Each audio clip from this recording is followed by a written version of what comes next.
You could say this car is hard to drive slowly, mainly because you don't want to drive it slowly. There's so much more power available to you, and you want to kick it, and you want to take every opportunity to kick it, which is a bother because you can't kick it.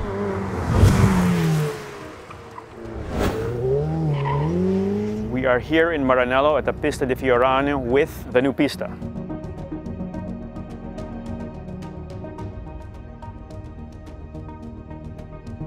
It's warm, it's sunny, it's the perfect day to spend hanging out in Fiorano, which never gets old. We're looking around over here. You've got Piazza Michael Schumacher here, you've got the jet over there, you've got the old houses over here. It's amazing.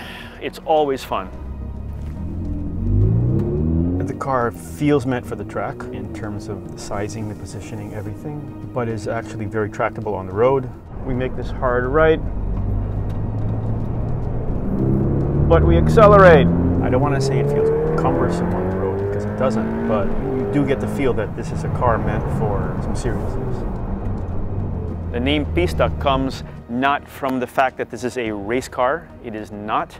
It is a street car with the technologies they learned from racing on the circuit, on the Pista, and they put it in the car. This car is, as they said, just about production ready. We are not on an open drive. We are on a technical test that allows us to check the engines, check the suspensions, check the dynamics of the car. This is not an open drive.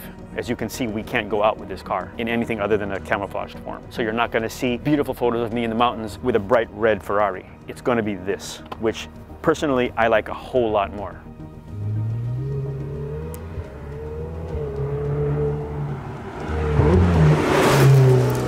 Our first technical presentation was a bunch of parts. One of the first things they showed us was the connecting rods, and we played around with the connecting rods, which were significantly lighter, which means there's a lot less inertia, which means things move more quickly. All that helps to make this engine so much more responsive.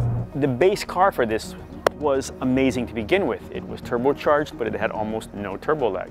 It was easy to drive. It was a warp speed acceleration car. How does this change? This thing now has 720 horsepower. But the way they tuned it is really interesting because it will rocket you through these straights and it will slam you around the corners very easily. They work a lot on the range between 2,500 and 3,000 RPM, which is basically the range at which most street stuff will happen. And you can drive this car way past the speed limit at 2,500, 3,000 RPM. What this means is that the car is very usable for most driving situations. When it goes off on the road, it sounds partly like a jet more than a car.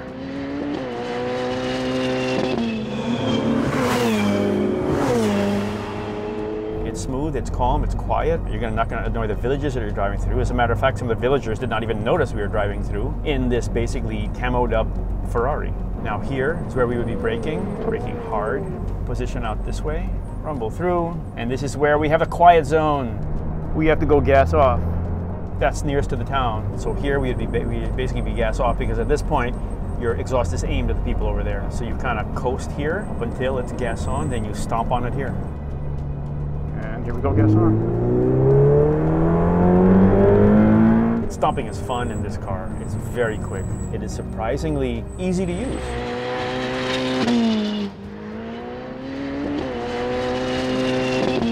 A few other things that have changed. They've actually dropped certain temperature ranges for certain parts of the engine and the car. What this allows you to do is advance the timing, which means everything is a bit more responsive. When we first looked at this car 2 years ago, what we really enjoyed was the way they made the aero in the back. And if you look at this, which you can't see all that well because it is camoed up, this wing is a bit more aggressive than the one on the previous car. The previous car would use an air bubble to create what they call the virtual spoiler. This is a bit stronger, but it's not oppressive, it's not obscene. It's a nice look, it goes really well. This car really points. This is an awesome thing to do. It'll be wonderful to take speed through these corners.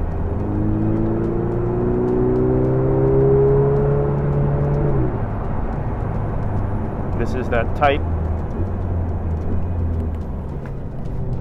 which is super easy to do. And I went sideways. I gotta be more careful about that. It was fun though. The car is very, very pointable in the sense that you can play around with it. You can be at different parts of the curve, and you're not going to get an unexpected jolt if you hit the gas. In other words, you don't have turbo lag. Scary fast. It means that if you are, let's say, taking a wide sweeping curve and you suddenly have to change your angle, you can change your angle and you can still get on the gas because you know what the car will do. The car will respond. You won't hit the gas and then have it suddenly spike seconds later. You could say this car is hard to drive slowly, mainly because you don't want to drive it slowly. There's so much more power available to you and you want to kick it, which is a bother because you can't kick it. If you do kick it, you better be on a straight road or a wide curve that you know. There's always been talk about Ferrari should be V12s, Ferrari should not be turbocharged and so on. Whatever. The truth is, these cars are more responsive than almost anything else on the planet.